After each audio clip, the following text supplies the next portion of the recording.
Welcome to the live show. You know what time it is. It is your boy Genesis. We are back with another episode. All right, it is currently 11:51 p.m. and of course today's date is the 24th of January 2025. 24 days into the new year, 5 nights that the legendary the 45th, the 47th has been in the White House, and he has done a lot already. So if you're just tuning in, double tap your screen, subscribe to the channel, join the memberships. It is $4.99. And of course, today has been a very fun filled day. It's been a long day as well because I've had a lot to do today. You can hear from my voice, but life goes on. Get with it, get with the program, or get going. Get going, or get with the program, okay? Work hard, play hard, and have some fun. You know what time it is.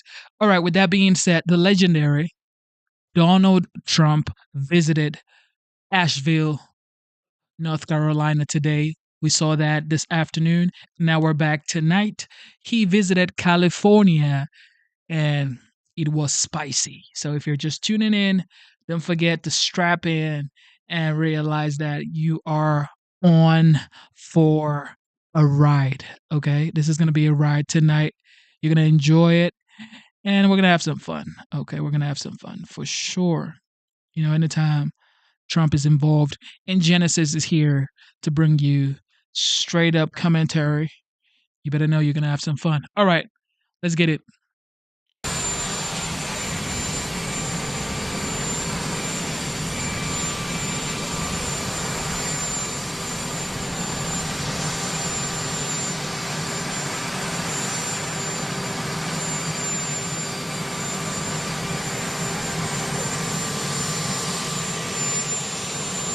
Yeah, you better wait your ass out of there.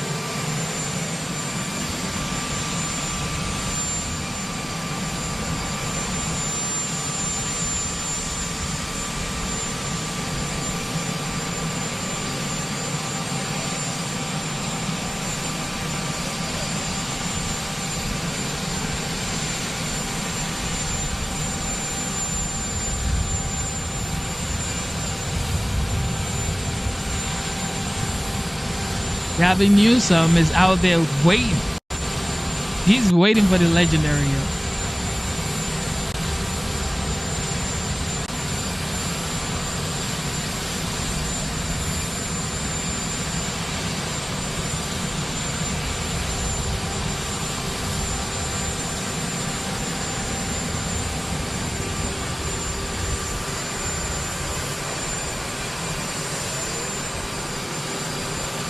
Yes, sir. This is going to be so much fun. Trump in California, y'all.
Where is it? Oh, here we go.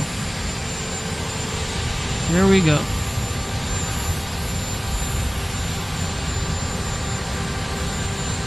Melania is so cool. She is straight up cool.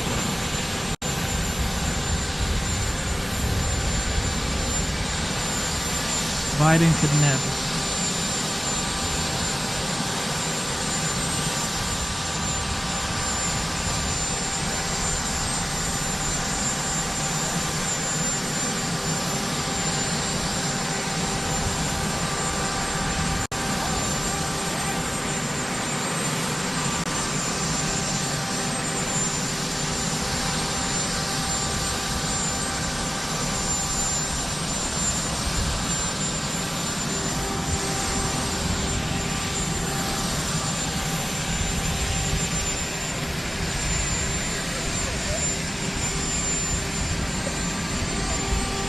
Oh my God. Everybody. So we just left North Carolina a little while ago. We have that in very good shape. We have the congressman in charge and Michael Watley, and we're going to do a lot of work. We have the Army Corps of Engineers working as they are here.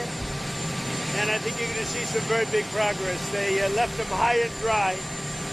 And now we're going to be taking a little tour with some of the people from the area. I appreciate the governor coming out and meeting me, Kevin.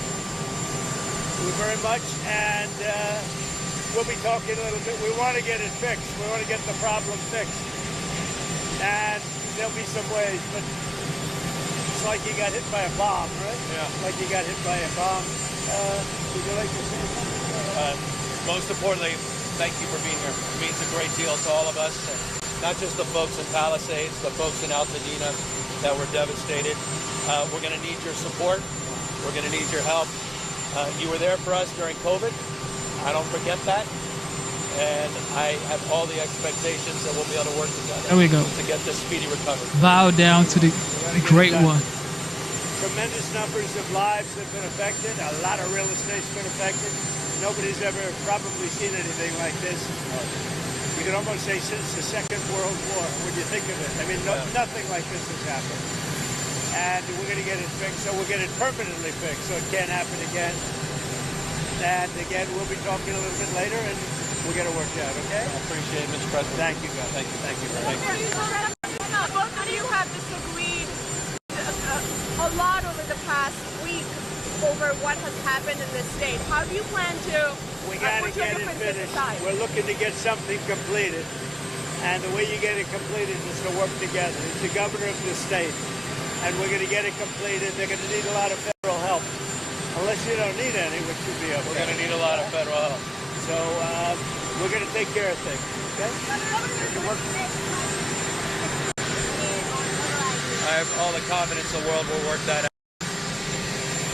Thank you, brother. Thank you. I guess some of you are coming with us, and some of you not. Thank you very much. Thank you. I'll see you.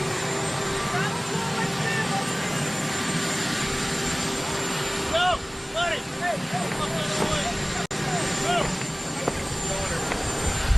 Looks like Gavin Newscomb is kissing the ring now. You gonna have to kiss the ring, bro. Yo, Melania is so cool, yo.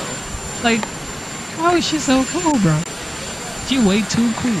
She's way too cool, yo. Melania is way too cool. We gonna have to do something about this coolness. She's way too cool, everybody. How is she way too cool? How in the world is she this cool?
Otherwise, it's going to take voiceover. No, we're over I think Melania is really ready for this season.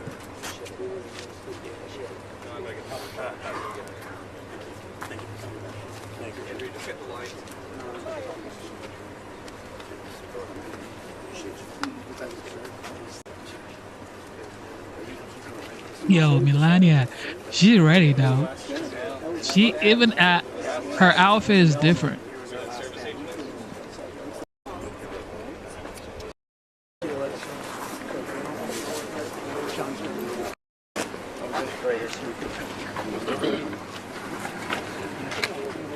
We got two other people on the sides of it.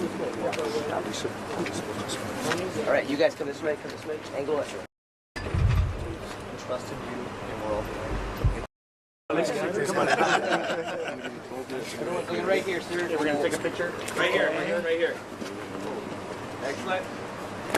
Okay, and we're gonna do it in 3, 2, 1. Right here.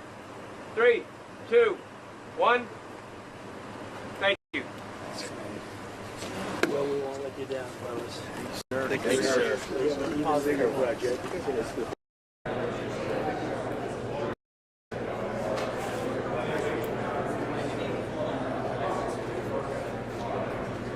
All right, here we go.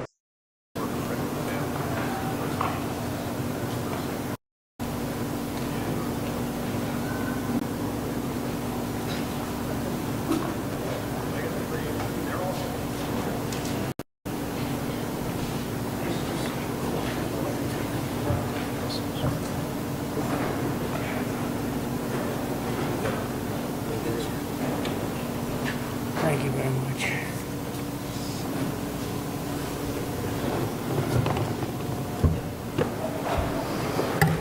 Well, thank you very much, everybody. This is an honor to be with you. Unfortunately, it's a very sad period, but what makes you feel good is I met so many of the homeowners, and every one of them, a lot of them, and every one of them said to me they want to rebuild. I said, will you go elsewhere? No, no, no, no. It wasn't even like a question. They love the area. They love the people. It's like a family. It's incredible, actually, when you see some things like that. We just left North Carolina, and we had just a similar type of disaster. It was water instead of fire, but boy, that water did damage like I've never seen before. And then you come here and you see this. But the people are so amazing, and your fire department was so beautiful. Every one of them is in perfect physical shape. I said, what do you guys do? They have very high standards, I can tell you. And we took pictures with all of them, but very nicely they gave us a little helmet. And I said, you wear this, huh? Is this real? And they said, yeah. I said, it's awfully heavy. You have to be very strong to wear that. But that's the original, right? So it's pretty good. But I just want to thank everybody. We're going to be with you. Your governor met us at the plane, and we had a good talk, very, very positive talk. We have to work together to get this really worked out. I don't think you can realize how rough it is, how devastating it is until you see it. I didn't realize. I mean, I saw a lot of bad things on television, but the extent of it, the size of it, we flew over it in a helicopter. We flew to a few of the areas, and it is devastation. It's incredible. It's really an incineration. Even some of the chimneys came down, okay? When you have the chimneys come down, you know that's pretty hot stuff, and a lot of them were down. That was a bad sign, too. But I just want to commiserate, and we're going to celebrate. We'll be back to celebrate one day soon, I hope soon. The federal government standing behind you, 100%. The First Lady and I are in California to express a great love for the people of California. I've had great support always in California. We did very well recently, as you know, relatively speaking, at least I can say. And it's been amazing. I have property in California, not too far away, actually, right up the road in Palos Verdes, a big property. And I've always loved it. I've always loved being here. But we have to grieve for the 28 Californians who have tragically perished. And sadly, you're going to be finding more. And that's going to be very sad because I know people are missing. And when you look at that kind of incineration, you know what's going to happen. You're going to find some more. But with all that we've gone through, I watched your firefighters, and they were really fighting at a big disadvantage. I got to know a lot of them just now, and they're incredible people. They were so happy. They were saying, congratulations, sir. You know, they're thinking about country maybe even before this location that they all love. But I'm pleased to be joined by many of the great California leaders, both Democrat and Republican. And it's an honor to meet some of you I didn't know, but I know every one of you by name. LA County Supervisor Catherine Barger. Thank you, Catherine, very much. Mayor Karen Bass. Thank you, Karen. It's nice to meet you. Representatives Jay Obernolte. Where's Jay? Jay, hi, Jay.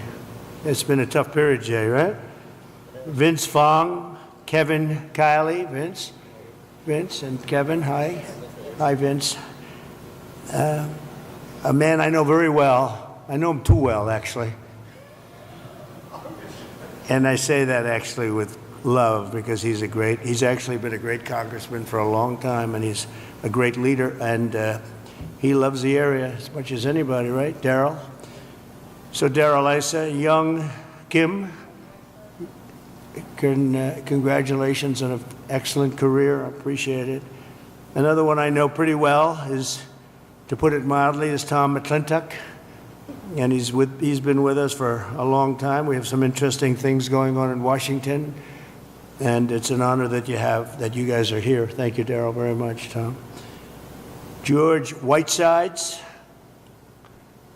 Good, George. Thanks. It's a great name, too, by the way. Brad Sherman. Oh, I know Brad well. I know Brad, but that's all right. We're on the same side of this one. I know that. We'll work together, Brad, very well. A lot of respect. And Presidential Envoy Rick Grinnell, who's done a fantastic job for me over the years. He was ambassador to Germany, and he was fantastic. So 2.5 weeks ago, over 100-mile-an-hour winds transformed the Palisades fire and other areas, too, into absolute infernos of death and destruction. And this is already the most expensive natural disaster, they say, in American history. That's pretty amazing. The numbers are going to be staggering. Most importantly, we have to get it built, and we have to hopefully find as few people as possible. We have already too many, 28 at least, they say. We're going to work very hard with the mayor, the governor, the supervisor, and everybody, and get the resources behind you. And we have some amazing people, and we have some amazing fighters for things like this. I also had the concept of getting some of the best developers in the country. I've had so many calls from developers, and they want to come in. They don't want anything. They just want to come in and help, and they really know how to get things done and get things built. I would ask that the local officials, because we're going to essentially waive all federal permits. We're going to have you go very quickly because a federal permit can take 10 years. We're not going to do that. We don't want to take 10 days. I would.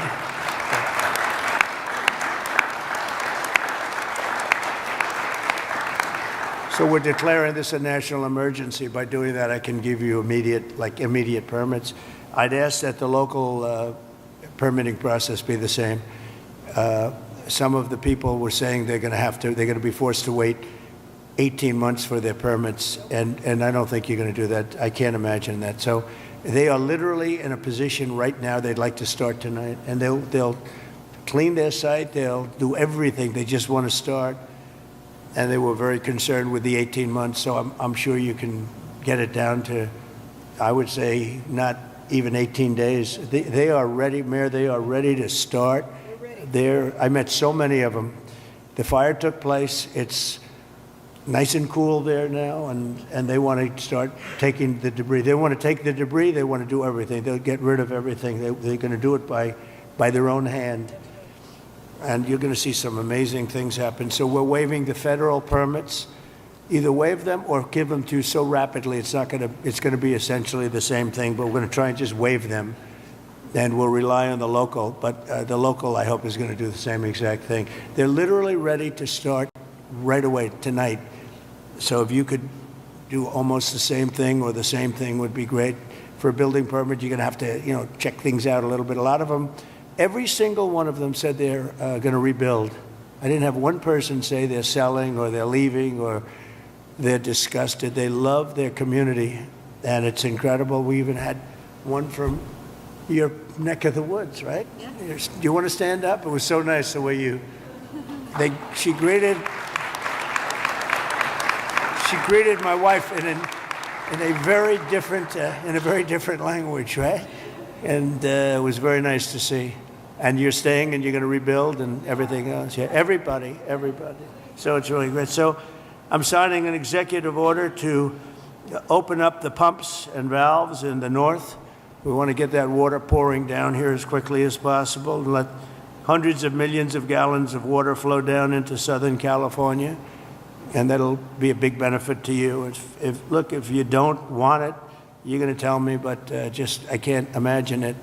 I tell you who does like it is the fire department. When I said that, they were very happy with that. They didn't mind hearing that.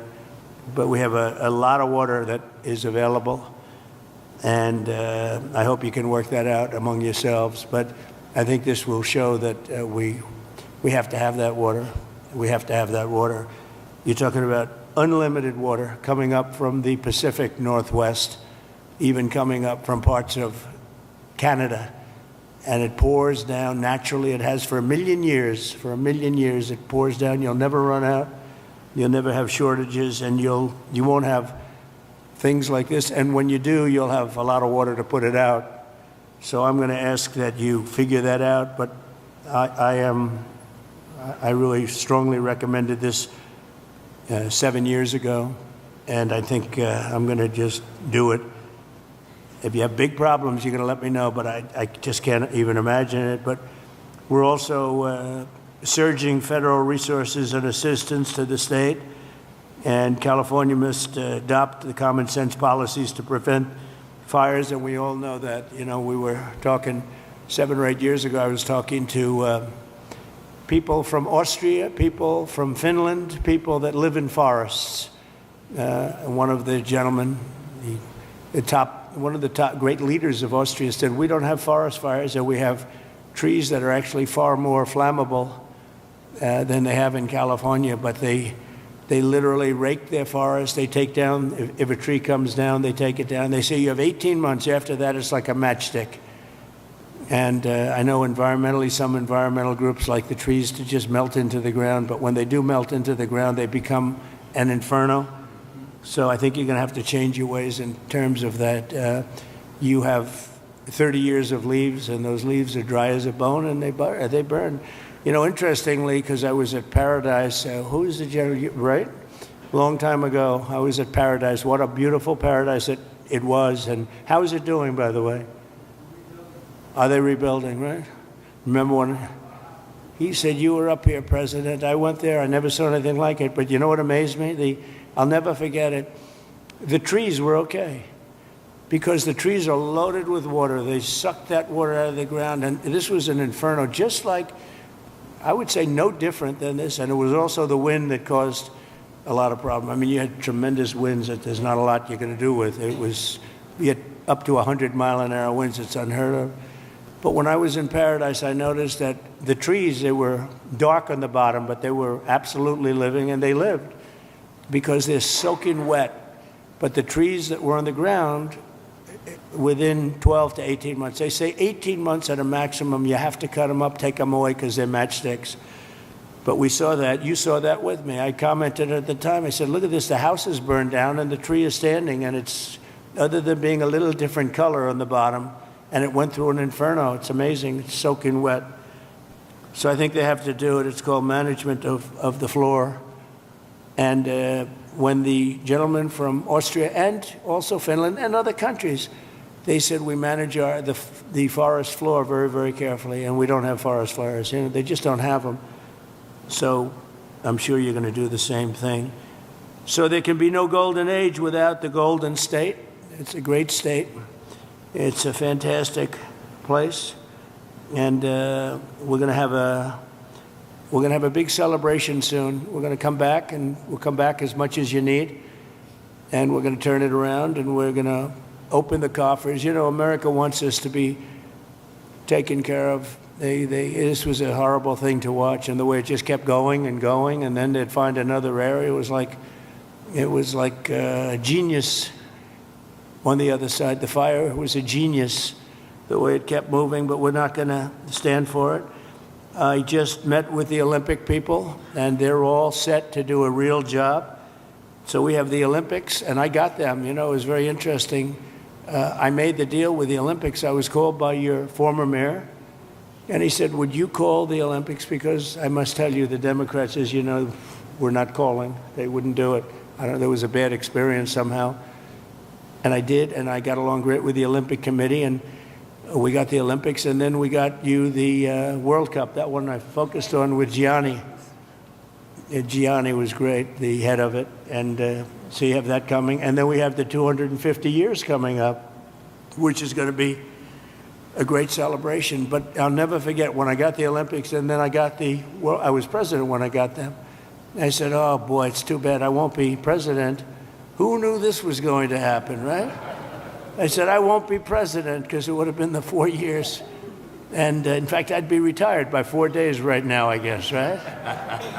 So anyway, so I got him, and at least I'll be able to celebrate the Olympics, the World Cup, and the 250 years is going to be a very big deal. So we have the three biggest there are, and it was an honor to get.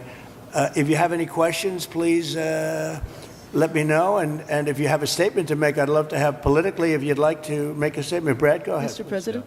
Okay, I'll do Mr. President, thank you Sure, for coming thank you, Brad. to the 32nd Congressional District and Thank you. making most people don't have adequate insurance because they couldn't get it. So one company dropped 1,600 policies just in the last 6 months. We've got 16 times as much property damage here as from Hawaii. And I'm hoping that we get at least 16 times the federal appropriation for the CDBG program that helps people rebuild. And I know you've talked about policies of California that you're not a fan of, but I've been in Congress for 28 years. I really disagree with Louisiana on their abortion policy. I disagree with them on their campaign finance policy. I disagree with North Dakota on their gun policy, and I would never turn to somebody from Louisiana and say, you keep living on your cousin's couch, because we're not going to help you rebuild until Louisiana agrees with me on a woman's right to choose. So I'm hoping that we can get these funds and that we don't punish individuals for the policies of their state. You can disagree with them, and I think you've got some ideas. I look forward to us listening. Also, on tariffs, I often agree with you on tariffs, but how about no tariffs on building materials for the next 3 years? We'll take a look at that, actually. Mr. President? Take a look. Mayor, please. Yes. First of all, let me just take the opportunity to officially welcome you to Los Angeles. Really appreciate you coming, and especially you come just a few days after your inauguration. So I want you to know that your presence here is very much appreciated. Let me also say that I know you had an opportunity to see the devastation. You've seen the extreme loss, the grief that people are going through here. And we are 100% committed to getting this neighborhood rebuilt again. You mentioned a couple of things in terms of us expediting. So I signed executive directives right away so that we could cut the red tape, we could get people back building as fast as possible, and we're going to continue doing that. Mayor, the one thing is they are saying they will not be allowed to start for 18 months. No, that will not be the case. Okay, I just hope that you're will right. not, you can hold me to it. There's 4 groups said that. No. That would be they should be able to do it. They should be able to start tonight. That will not be the case. You know, first we have to take care to make sure that there's not getting rid of the hazardous waste, cleaning things up so that people can start right away. And just like you said, if somebody their house was destroyed and they're going to rebuild essentially the same, maybe a little bit longer, a little bit higher, they really shouldn't have to go through much of a process. So I want you to know that we are expediting that. We absolutely need your help. We need the federal help. You're a You've got it, builder. I told you. You will have no permit problem. There will be zero delay. And as far as I'm concerned, you already have the permits. And the resource. I am more worried because I met at least 8 groups of homeowners, and I'm much more worried about the fact that they said it's 18 months exactly, and they were devastated. They want to start now. They want to start removing things. They're not allowed to do it now. And you mentioned hazardous waste. Well, the hazardous waste. What's hazardous waste? I mean, you're going to have to define that. We're going to go through a whole series of questions on determining what's hazardous. Nope. I just think you have to allow the people to go on their site and start the process tonight.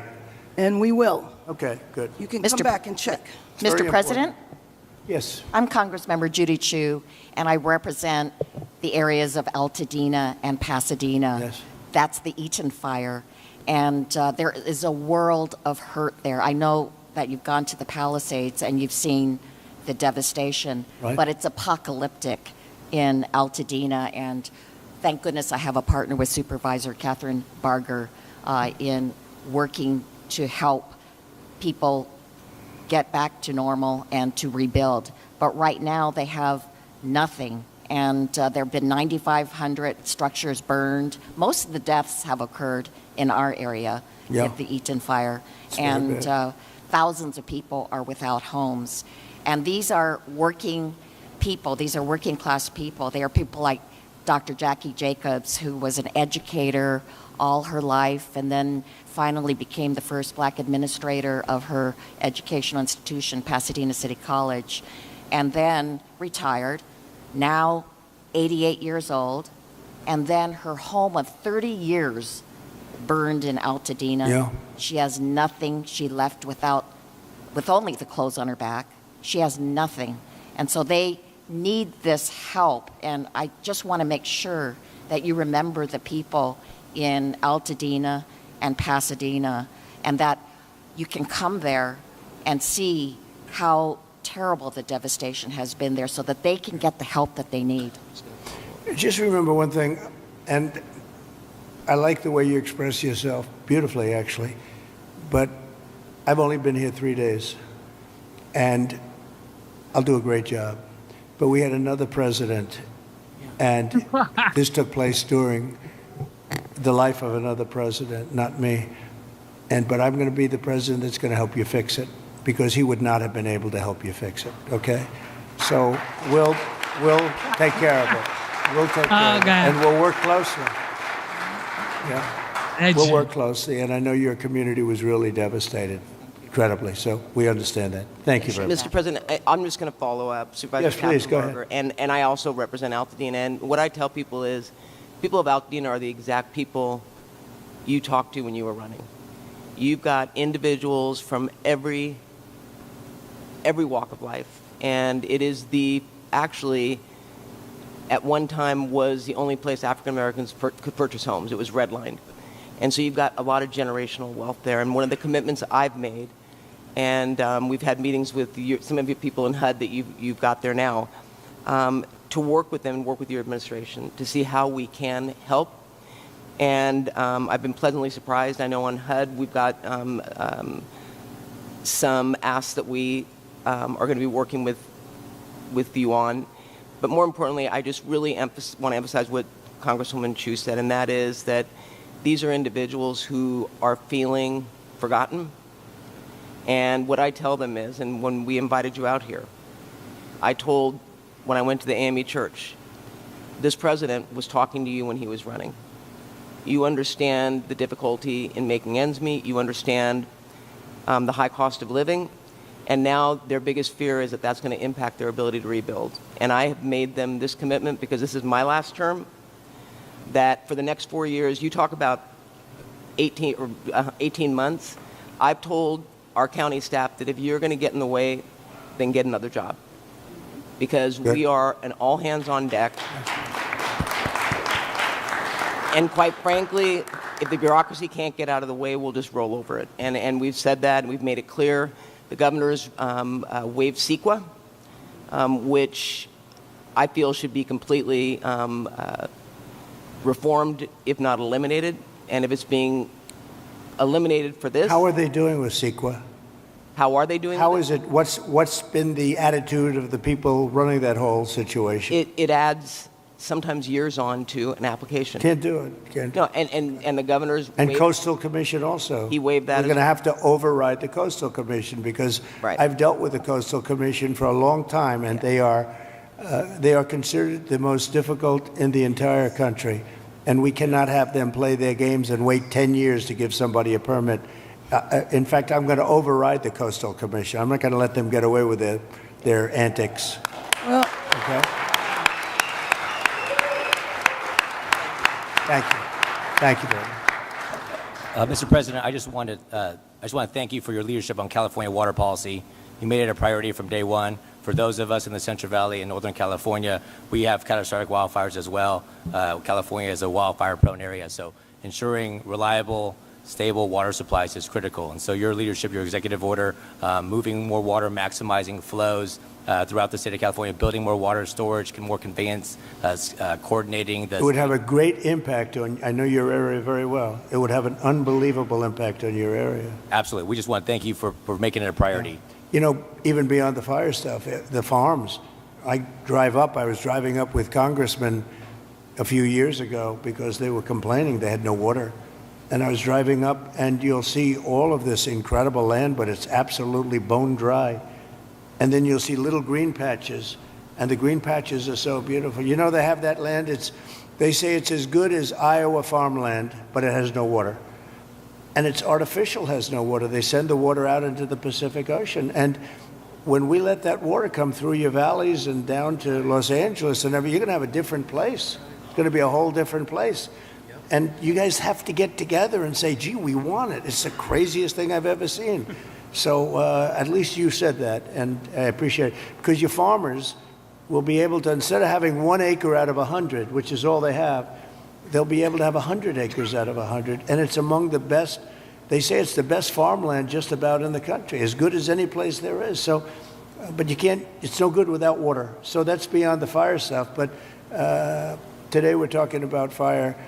But it's good for everything. So I hope you can lead a group. And Darrell, if you can lead a group, I know how you feel. And, you know, support what I'm doing. Because what I'm doing, I guess, is controversial. I don't know what's controversial about sending millions and millions of gallons of beautiful fresh water from the Pacific Northwest and further up than even that into an area that's bone dry. We have to, you know, I have a house in Beverly Hills, and you get notices every once in a while. They want you to go down to 38 gallons per person or something, per house, per person. I say, you mean you can only have, 38 gallons sounds like a lot. It's not a lot. And they want to do that every once in a while, and you just think it's ridiculous when you have like just about as much water as anybody in the country, and we shouldn't be in a position where you have tumbleweed that's dry as a bone, that even tumbleweed can be nice and green and rich and loaded up with water, and it's not going to burn. You don't even have to remove it. It's not going to burn, but it's just dry. So I hope you can all get together and say, I'm so happy with the water that's going to be flowing down, because I just don't see anything. They talk about the Delta smelt, which is a fish that's this big, but it is really not, doesn't have to be protected because it's in other areas. It's in numerous other areas. So it doesn't have to be protected. The people of California have to be protected. Mr. President. Mr. President, could I just speak for a moment? Kevin Kiley, California. Yes. First of all, you're absolutely right about the Coastal Commission. I've introduced legislation to rein them in. We've been talking with Rick about this. They're out of control.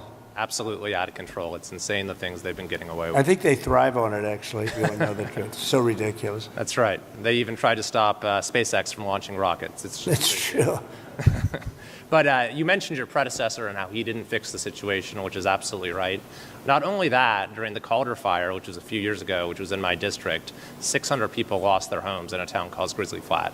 He came and he promised that he would help them out, but he broke that promise Many times, he never delivered them the individual assistance they were asking for. So this has underscored for me the importance of helping the victims, making sure in this situation, in every fire, we get money to the victims, and we make sure that nothing stands in the way of that. But I just want to thank you for your focus on bringing sanity to California, water and fire policy. There's no place that needs a revolution in common sense quite like California. You have so much water. Use it and be happy about it. Mr. President, be happy. Mr. President, my name is Be Joel happy, Pollack, yo. and I am a journalist with Breitbart News, but I happen to live in the Pacific Palisades, as do other colleagues. One colleague, John Kahn, wrote the song Fighter, which you played at your campaign rallies. He lost his house and the studio he wrote that song in. We were lucky because I was able to fight the fire on my fence. But when I got to my house, there was no water in the pipes. So I got inside and I picked up the flower vases because I give my wife flowers every week, and there was water there, and we started with that. Then I found my son's bucket of baseballs, and I dumped the baseballs on the ground, and I used the bucket. But there was still no water except for the water in the gutter coming from the burnt homes uphill. So I went to and fro to my gutter and my fence with my bucket. 2 guys showed up in a truck, 2 neighbors. We found 2 more buckets, bucket after bucket after bucket. Many of my neighbors, including some here, tried to fight the fires. They couldn't. We were lucky our house was saved. But we should not have to rely on buckets to put out a fire. That's right. You can't stop an 80-mile-per-hour wind or 100-mile-per-hour wind, but there were many things that went wrong here that are basic and small. We did not have traffic police to guide the evacuation, so there was gridlock on Sunset. They've removed the vehicles now, but there were dozens of vehicles that were abandoned by drivers who fled for their lives because there were no traffic cops available. The fire department wasn't pre-deployed, even though there was an extreme wind event coming. And many of my neighbors lost their fire insurance in the days before the blaze. So I asked my neighbors, what would they want to know if I could ask the president a question? And the number one thing was insurance.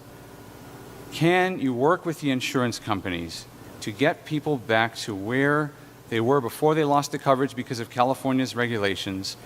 And can you make California change its rules so that when we build again, we can get fire insurance and we don't have to worry? And there's one other point I want to make. I really appreciate my congressman advocating for money. We need the money from the federal government.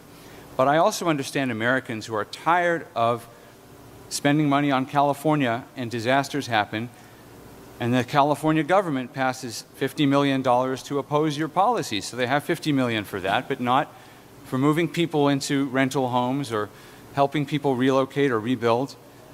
I would like to ask you to follow the 9/11 Commission precedent and appoint a special master to watch the money, to make sure that every federal dollar that gets spent here is spent on fire relief and rebuilding and not on everything else. Good idea. People have spoken. Here's a good one right over here. I don't know if you, do we all like He's Rick? very He busy. was ambassador to Germany. He was fantastic. Angela Merkel's happiest day ever in her history, and she had a long history, was the day I removed him from there and put him in charge of a very high level of intelligence and intelligent people, but they were not intelligent enough to fool him. But Rick Grinnell has been fantastic, and he lives here, and I don't know if you want to either think about it or recommend some people or get together and recommend some people as a group, which is fine. But Rick would be somebody that I would certainly consider. And Breitbart is fantastic, by the way. Congratulations on that. And I was so impressed with the firefighters I met before. And they said that, you know, I asked them how many of the pumps, how many of the hydrants were working. And it was a, you know, large percentage of them were not working at all. They had no water. And the ones that did have water didn't have a lot of pressure. And one of the things that was missing, many of you have sprinklers over your living room and your bathroom and your kitchen. I mean, if those sprinklers worked with some pressure, you would have had a much different outcome. So we're going to work on that. I think in terms of that, Rick Grinnell would be good, or Rick, you'll head up a group of people that would recommend a few people to me, maybe a commission, set up a commission. I like it because we're talking about a lot of money. The other one is Kelly Loeffler is now the head of small business, and small business is big business. It's actually one of the biggest banks in the world. We call it the Small Business Administration, and she's a cabinet member, full cabinet member. She's fantastic. Her husband is the head of the New York Stock Exchange, so they know something about money and other exchanges, actually. Fantastic people. And she wants to come here almost immediately after she gets approved. She wants to come here and open up small business to the area because they have a lot of money. I always say the small business is actually a very big business when you add it all up. And she's going to come here, and it's a very important thing. I want to thank also the First Lady, because she wanted to come here, she wanted to be here, she has so many friends, and she also wanted to see North Carolina, because that was another disaster that was so bad, so different, but so bad, and she just wanted to go there. We said we're going to stop at one, and then we're going to the other. In many respects, it was a depressing day, but in many respects, it was a beautiful day, because the spirit is so incredible. North Carolina and here. Very, very similar situation. So different and yet so similar, actually. And so I just thought it was very nice. You wanted to be here, and we appreciate that.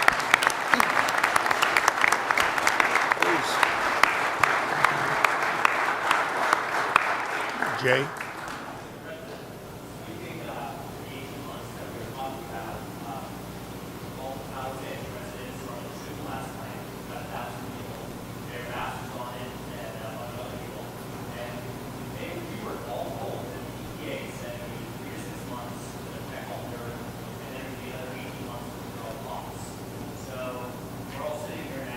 Is that local? You gotta. I don't want to be the only one to give you permits like in one day, and then I find out that the cities, the towns, and the state is not going to give you permits. And the problem with permits, it only takes one. Yeah. You might need 7 different permits. You shouldn't have any at this point. You should just let them build. And you're only as good as the weakest one. So if you have one that's going to hold you up, but the others are going to give it to you in 24 hours, it's not going to help you very much. So they have to work on that. So we were told last night 18 months, so that's not the answer. What is the answer? It's what everybody said. Well, and let me just tell you that we are going to do everything we can, slashing regulations, expediting everything so that people can begin the process right away. We have the Disaster Recovery Center on Pico and Westwood. We have building and safety there. People are already contacting the local agencies. We're bringing our city departments together so that people don't get caught in the loop of going from one room to the next. We want them all to be in the same room so that you can get busy rebuilding ASAP. Absolutely. Yes. Yes. And we will clear the lots, absolutely, in the city and in the county. We are working together. Both levels of government are working in unity. Yeah, you ain't doing nothing.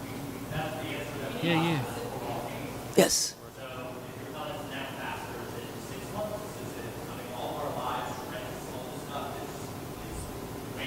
6 months is no good. And the number one thing that we are going to do immediately, and you will see this happen, is to clear out the debris.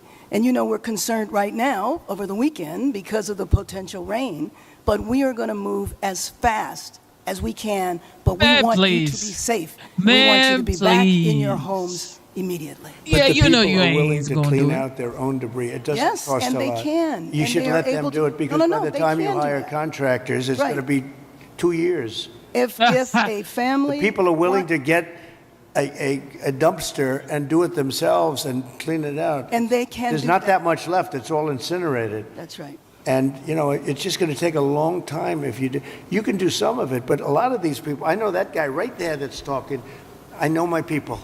You'll be on that thing tonight, throwing the stuff away, and your site it'll look perfect within 24 hours, and that's what he wants to do. He doesn't want to wait around for 7 months till the city hires some demolition contract that's going to charge him $25,000 to do his lot. Yeah. I think you have emergency powers just like I do, and I'm exercising my emergency powers. You have to exercise them also. I did exercise them. Because I looked, you have a very powerful emergency power, and you can do everything within 24 hours. Yes. And if individuals want to clear out their property, they can. Well, yes, but you know that you will be able to go back soon. Mr. President. We think. Oh, my goodness. Now she's saying 24 hours.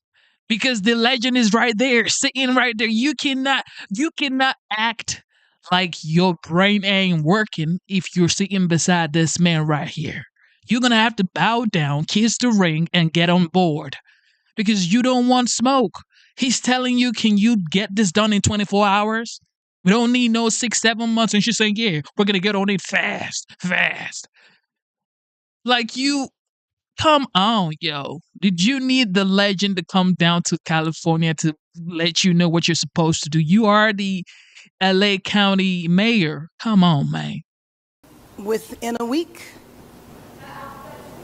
That's a long time, a week. I'll be honest. To me, everyone's standing in front of that. That's a long time, yo. A week is too long, yo.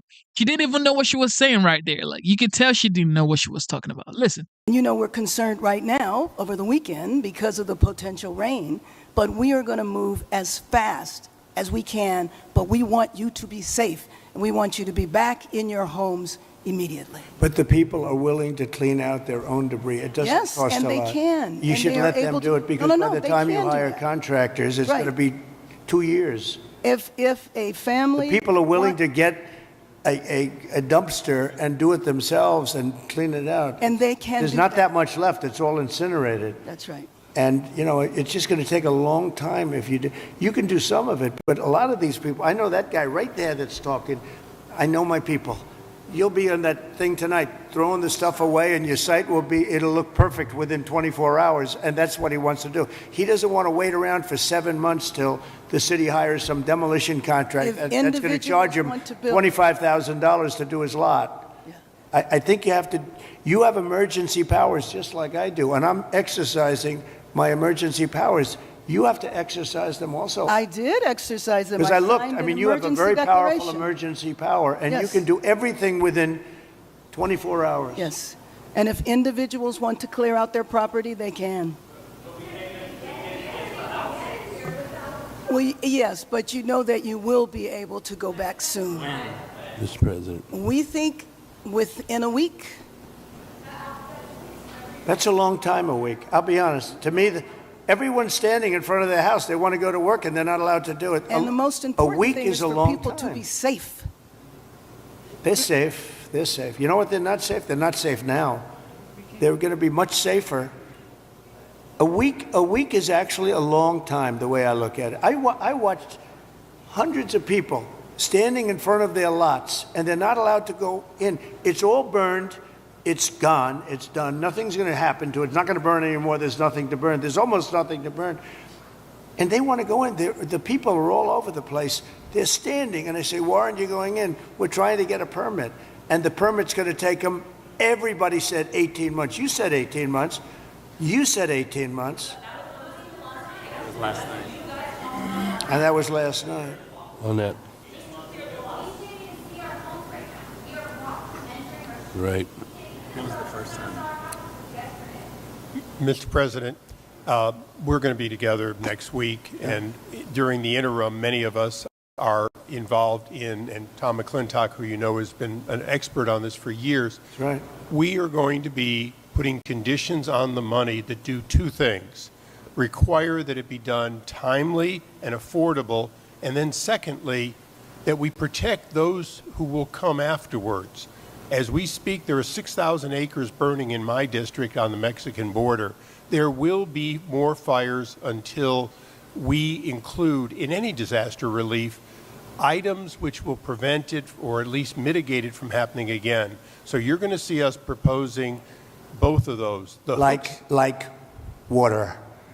Little things like water. You know, the party of common sense. See, we're the party of common sense. You're not, in all fairness. Yes, sir. We like water to put out fires. It's really quite efficient. All right. Thank you, Mr. President. Mr. President, I'm Jay Obernolte. My district is just a bit east of here. And you were talking about the need to better manage our forests and our wildlands to prevent this from happening again. And you were so right about that. Just last year, a couple months ago in October, they put out a fire. The line fire in my district was over twice as big as the Palisades fire.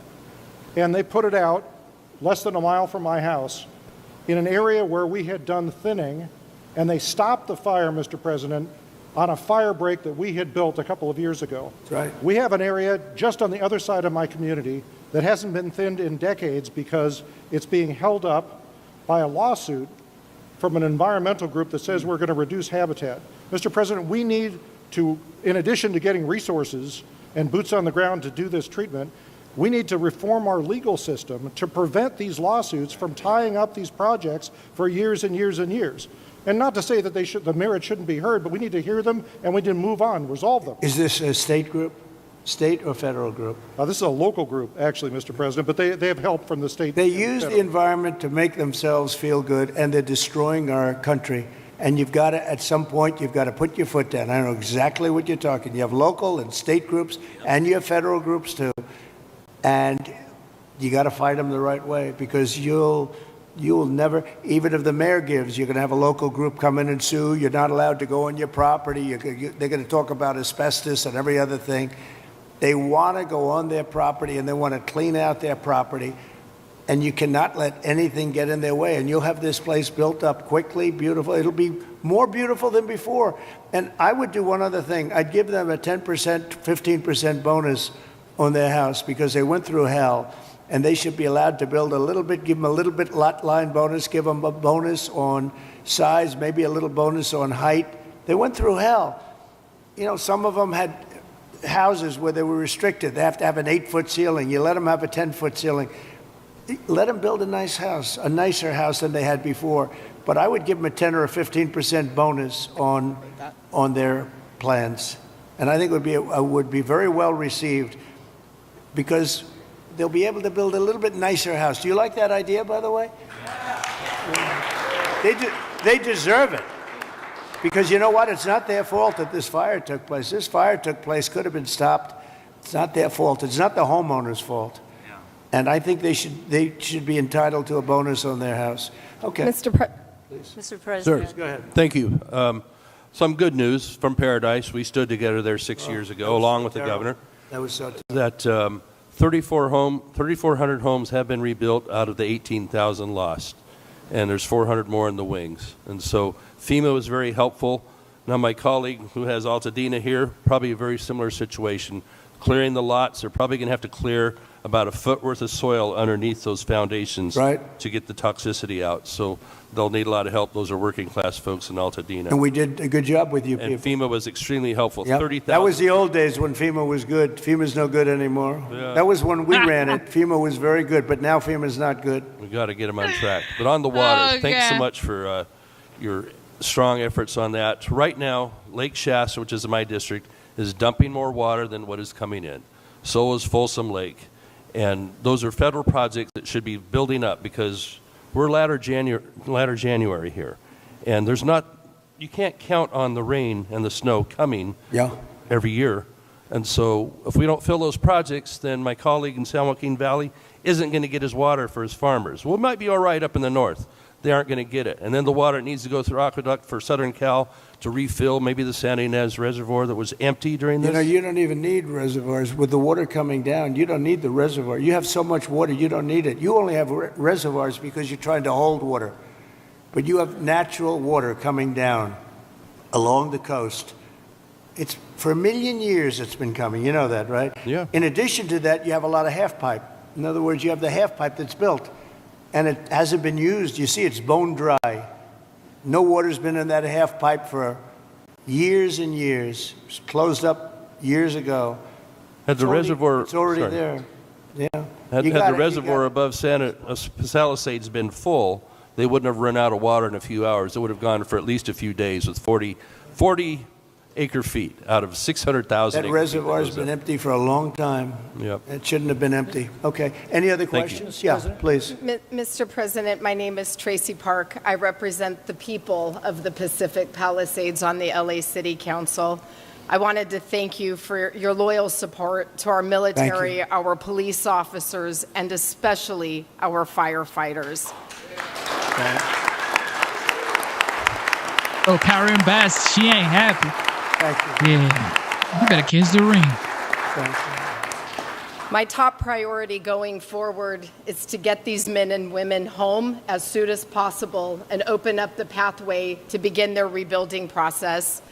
It was the Army Corps of Engineers who announced last night that it would be 18 months. I am fully committed to doing my part on the ground with our state agencies and our city and our county partners to speed this up. Good. I just ask for your ongoing partnership with FEMA and the EPA and our other federal agencies to make sure that we have a commitment across all layers of government to get these people back home. Thank you, sir. I do. Thank you very much. It's well said.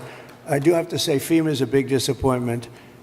We had it working well. We had great people, but FEMA's not good anymore. What FEMA did in North Carolina, you know, they still haven't even gone to certain areas. They don't know what they're doing. And I say, you don't need FEMA. You need a good state government. And when you have a problem in Los Angeles, or when you have a problem even in the state of California, you have your own, essentially FEMA. You fix it yourself. You don't have somebody coming in from a state where they have no idea, like Florida. They come in from hurricanes. They have people staying in Alaska, and now they see, oh, this is very nice. But by the time they get familiar with it, they don't know anything. The FEMA is a very expensive, in my opinion, mostly failed situation. We had great people. We did some great jobs, but each state should take care of their problem and get money from the federal government. It would be so much better, so much more efficient. So we're looking at that. Because we have had, and you're going to have problems with FEMA too. You've already had problems with FEMA. FEMA doesn't even show up. It takes weeks before they even show up. And what happens is the state then relies on FEMA, and nobody does anything because FEMA doesn't show up. So it's not a good situation. So we'll make some recommendations on that.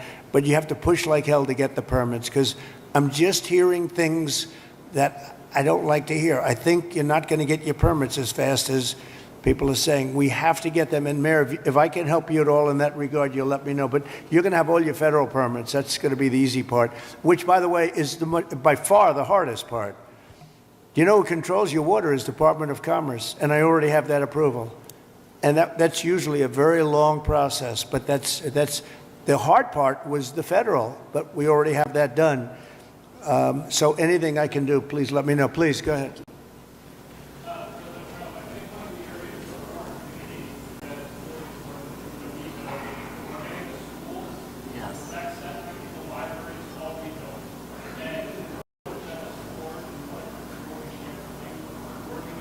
You lost all your schools. You lost your 4 schools?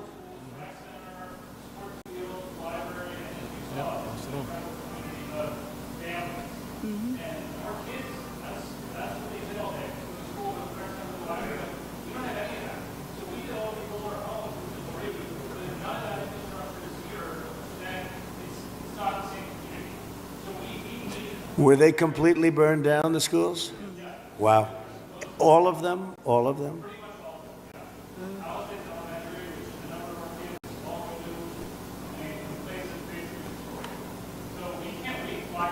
No, you can't. No.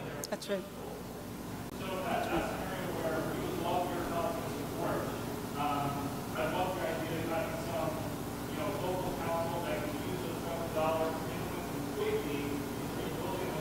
Well, I'm going to ask Rick to set, I think right from this table, you might put a couple of the fire guys back there on that I just met, okay? Because they're really good. But get a group and figure out how we can do the processing faster. Mr. President, if I can just defend FEMA a little bit. Yeah. They brought thousands of people in. I don't know how they're doing in other states. They're doing a good job for us here. They've got a huge center that's open from 9 in the morning till 8 at night. But also, when you have a disaster this size, you need to be able to deploy thousands of people, which they've been able to do. Now, California, if we did it on our own, maybe we'd have thousands of people. You do. But if Rhode Island has a Palisades disaster, are they then supposed to keep How many people do you have in California? 36? How many million? How many million people do you have? But you have 40 million people. You're not going to get a few thousand people? The problem with FEMA is they come from all over the country. They end up in arguments with your people from California because they want to do it a totally different way. And I can live either way, but you haven't gotten very much done with FEMA and all you have to do is look at North Carolina. It's one of the great disasters of all time. And Mr. President, you can't have Rhode Island maintain a staff of thousands and thousands of people waiting to see if they have a disaster. Do you know who came in and fixed North Carolina or the process? Other states, people from all over the country came. And you have the same thing. You have a lot of people from all over the country. Getting the people is not a problem. Getting the organization's a big problem.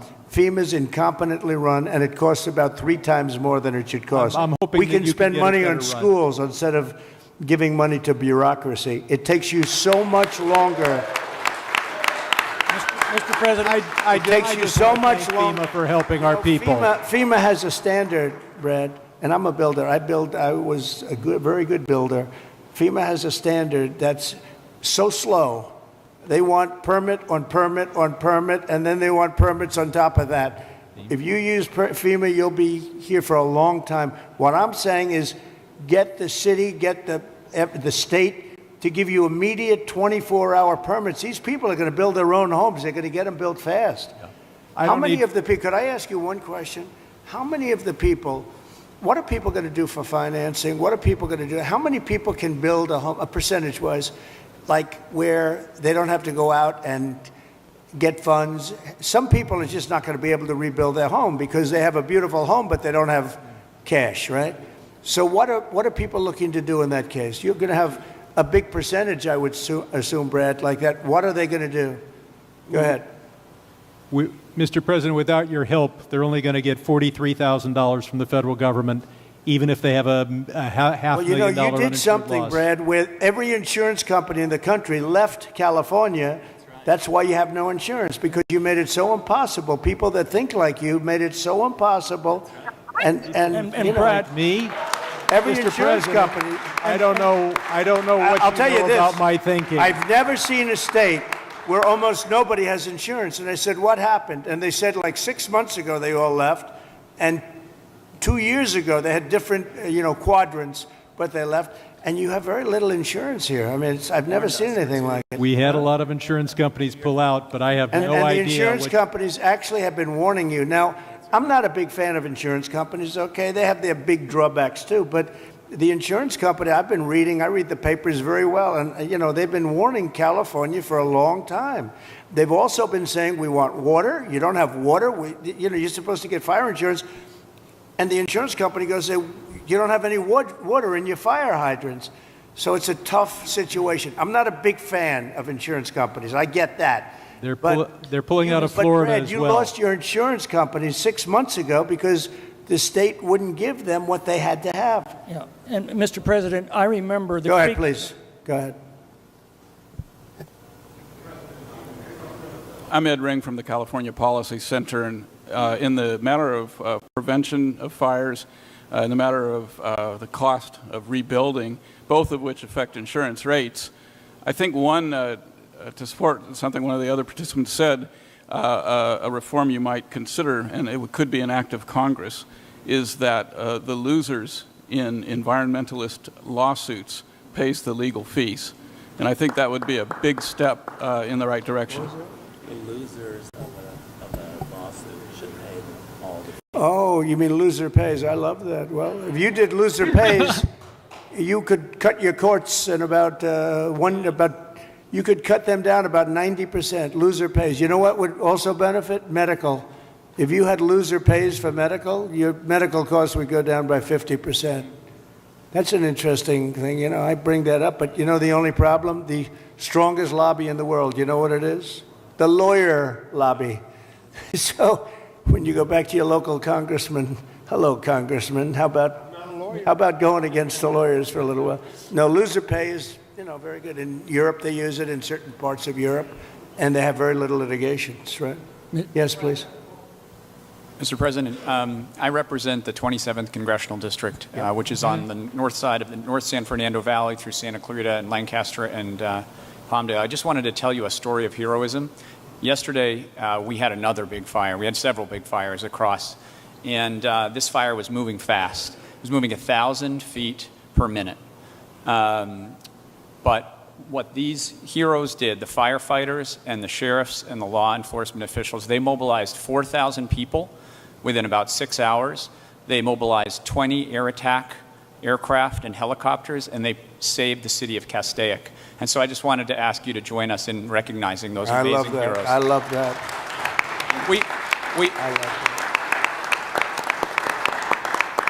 I think the thing that we all, and I'm very encouraged by your words, we're all here to help the folks here. Yep, right? That's right. And your words about building quickly, building well, but building quickly is what I think we are all here to do.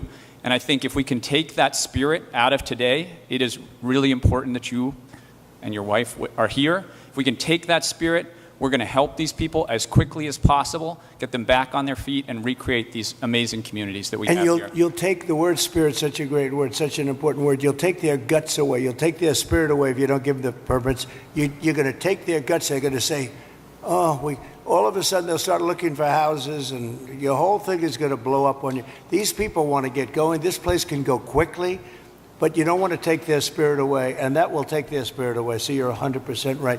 Yes, sir. Thank you.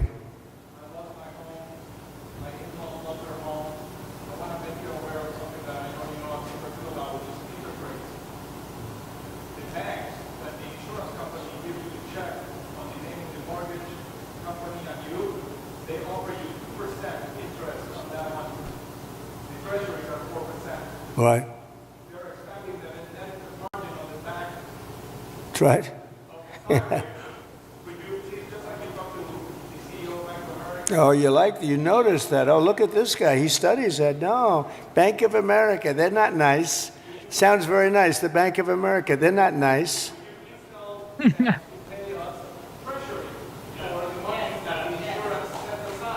Well, we're doing numbers on banks, yeah. We're doing it. Is that Leonard Boxer next to you? Leonard? Huh? We have Leonard, there's Skip. I have them all here, huh?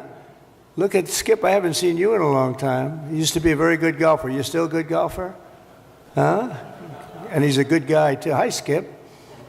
You got them all, huh? Got Leonard, Skip. Thank you. Go ahead, please. Mr. President, I just wanted to say Paradise is coming back because of the help that you gave us. And we really want to thank you for that. And that's why we're here also, is because we want to help our we did a good job with Paradise, didn't we? What a fire that was. It was a terrible fire. We've had many people were found, and only the certain type of German Shepherd could even find it, right? You could not tell. The dog would go right up. There's the body. And the incineration was so horrible. So horrible. And when we see the same devastation. So Paradise is going good, right? It's going good. We're coming back. And yeah, it's because of the help, and we want to help our brothers and sisters here in LA to come back too. And I know that's what you're going to do. And so we really appreciate that. But from Paradise to the Palisades, the problem is fuel. It's the fuel, the vegetation, the dry grasses, the chaparral. There's a tremendous amount of it, and we're not. You got to remove it. You got to remove it, and you got to remove it, and you got to do the other things that we've said 10 times. I mean, right. You got to remove it. You just can't have it. I see it even now. I saw the fire. We flew over it, and you got a lot of dry stuff. It's bone dry.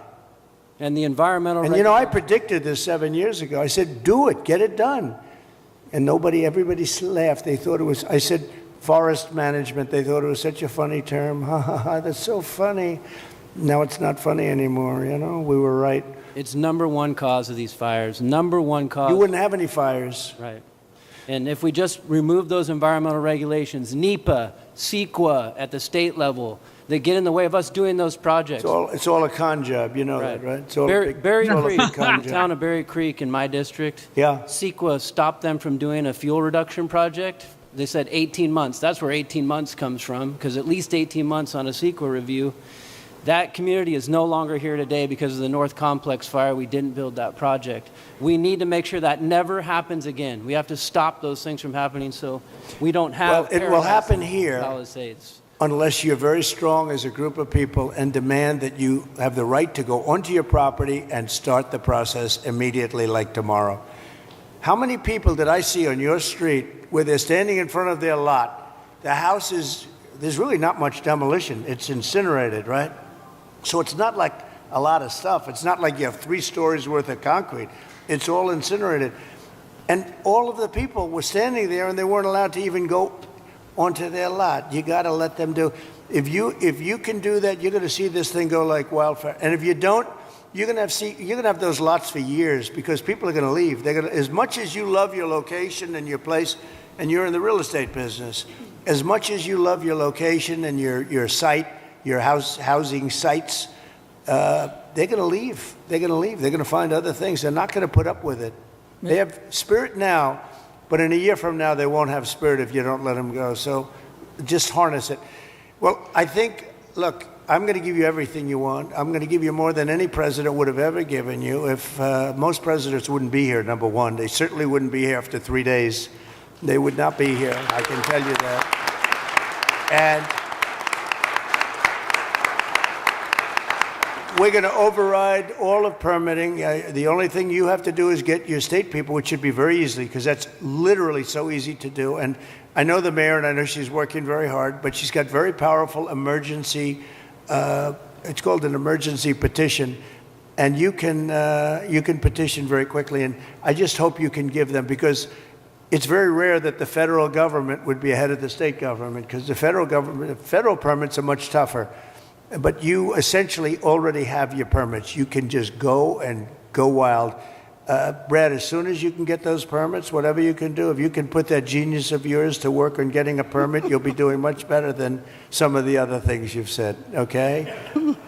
But we do appreciate you. So, Mayor, could I just leave you with that? It's a big permitting deal.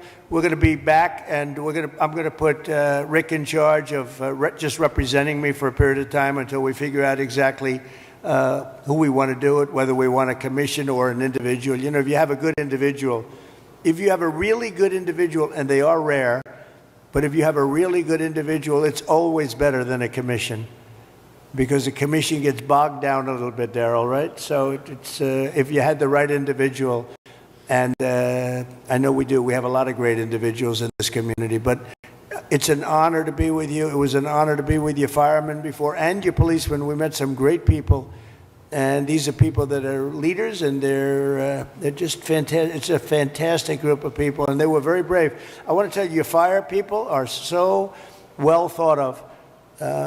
You had big fires, and it was hard to put them out, but boy, were they brave. They were really fighting against a tough thing, and everybody in the country knows it. Everybody in the country knows it.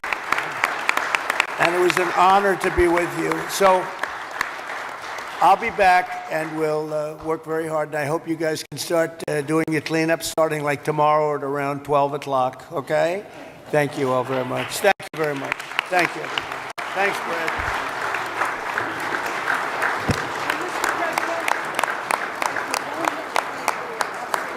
Please.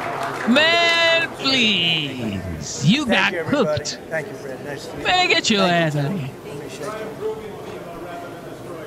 You're right.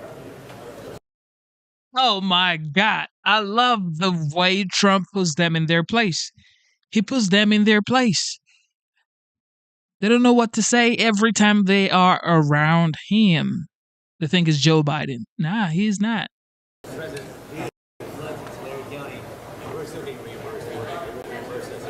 Good. It'll work out. It's gonna work out. Congratulations. Melania is just a trophy, though. She's definitely a trophy. Man, move you. Stop trying to kiss the ring, Karen. Man. Stop trying to kiss the ring, y'all. Yeah, you got cooked. Told you. I told you, Karen Bass. All right, check this out. Trying to be cool. All right, so we're gonna check this out real fast. But we are going to move. All right, here we go. I want us to throw this back, see the exchange between the legendary, the 45th, now the 47, Donald J. Trump, and of course, Karen Bass, the mayor of LA.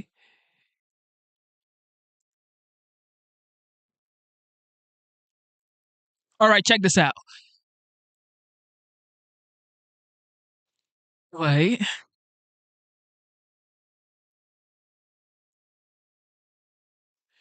All right, check out the conversation between Trump and Karen Bass. Of course, she got cooked.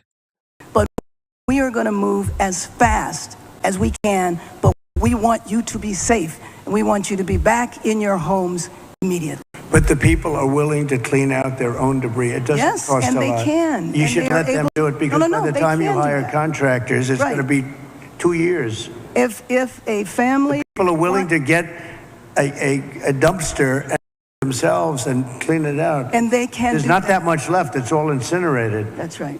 And, you know, it's just going to take a long time if you do. You can do some of it, but a lot of these people, I know that guy right there that's talking. I know my people. You'll be on that thing tonight, throwing the stuff away, and your site it'll look perfect within 24 hours, and that's what he wants to do. He doesn't want to wait around for 7 months till the city hires some demolition contract, If and that's going to charge him individuals want to build- $25,000 to do his lot. I think you have emergency powers just like I do, and I'm exercising my emergency powers. You have to exercise them also. I did exercise them. Because I looked, signed I mean, an you have a emergency very powerful declaration. emergency power, and you Yes. can do everything within 24 hours. Yes. And if individuals want to clear out their property, they can. Yeah, that's Cap. Well, yes, but you know that you will be able to go back soon. Mr. President. When? We think within a week. That's a long time, a week. I'll be honest. To me, everyone's standing in front of their house. They want to go to work, and they're not allowed to do it. And the most important week thing is is a for long people to time. be safe. They're safe. And what is she trying to do talking back at the president? This is the commander in chief of the United States Armed Forces. What are you doing? This is your president, duly elected by 77.3 million people. So shush and let him talk. Oh, the most important thing is for them to be safe. They want to go back. They're safe. Let's get it, Mr. President. But they're not safe. They're not safe now. They're going to be much safer. A week is actually a long time, the way I look at it. I watched hundreds of people standing in front of their lots, and they're not allowed to go in. It's all burned. It's gone. It's done. Nothing's going to happen to it. It's not going to burn anymore. There's nothing to burn. There's almost nothing to burn. And they want to go in. The people are all over the place. They're standing, and I say, why aren't you going in? We're trying to get a permit. And the permit's going to take them, everybody said 18 months. You said 18 months. You said 18 months. That was last night. And that was last night. On that. There are people there saying they heard it's going to take 18 months to get permit. So it's like, and now she's here saying, about a week. About a week. Of course, now you have the commander-in-chief here. You're trying to make it seem like you're fast. We're going to get it fast. No, you ain't. No, you ain't. Nah, you ain't. Do your job and be efficient. This man has been working for 4 days straight. He got inaugurated. He got sworn in when? On the 20th. This is the 24th. He is in California on the 24th. 4 days in office, he's already in California. He's already been to North Carolina. He's already sent troops to the border, sealed the southern border. Be efficient like this man, yo.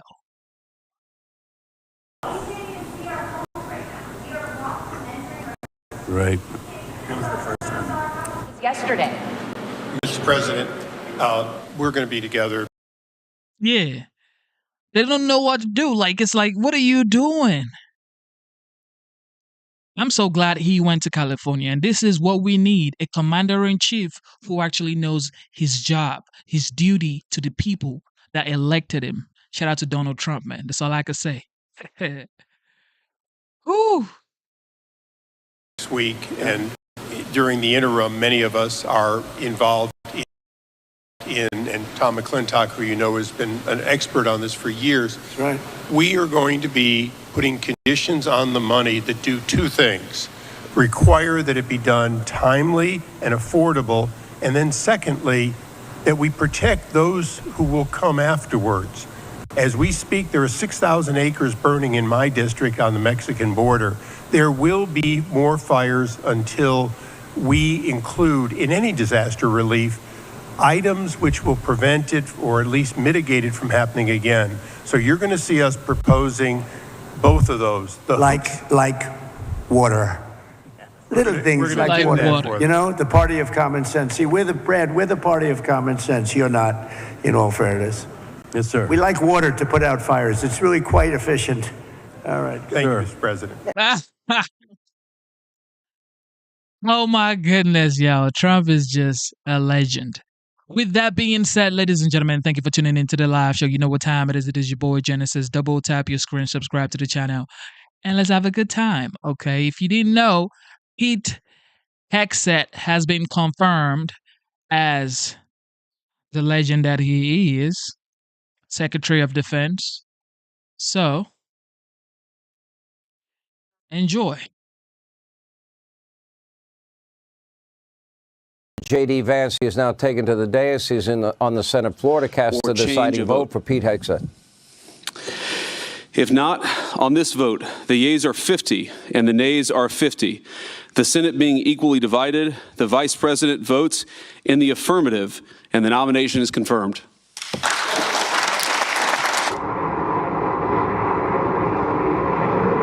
Now official, Pete Hegseth is the new Defense Secretary with J.D. Vance, the Vice President casting the deciding vote. Hey, Sean Hannity here. Hey, click here to subscribe.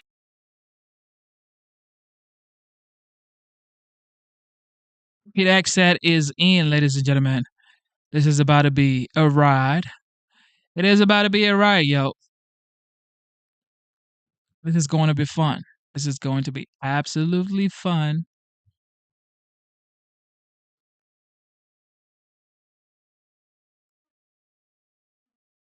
The fact that Pete Hegseth did not give up. 47 is on the move right now.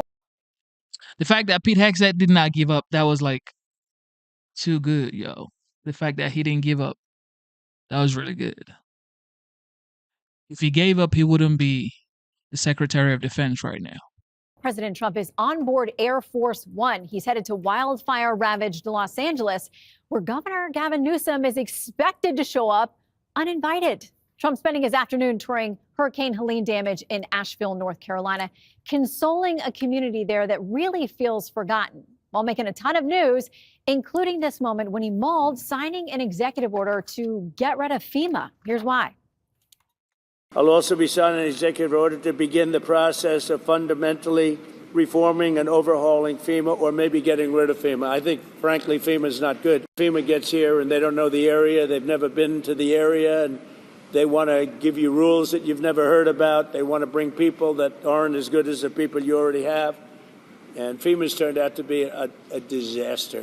And while we await the president's arrival in Los Angeles, Governor Newsom and L.A. Mayor Karen Bass were told will be there on the tarmac when the president lands. Now, it's no secret that Newsom and Trump have disagreed over how to battle the wildfires that have ravaged the area.